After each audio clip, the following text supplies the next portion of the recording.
Tariffs on imports from China are poised to expand significantly, encompassing a wide range of products including electric vehicles, semiconductors, and consumer goods like home furnishings.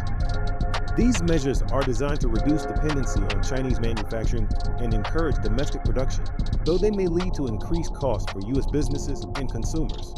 Starting in 2025, additional tariffs proposed by incoming President Trump, if implemented, could further broaden the scope, targeting new categories to address trade imbalances.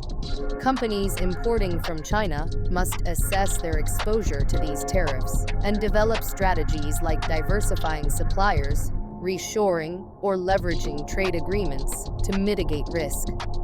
For smaller brands, these changes could be especially burdensome.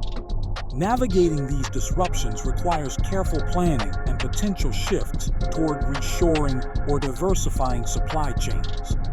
Based Consulting offers expertise in supply chain optimization to help businesses mitigate risks and adapt to evolving trade policies.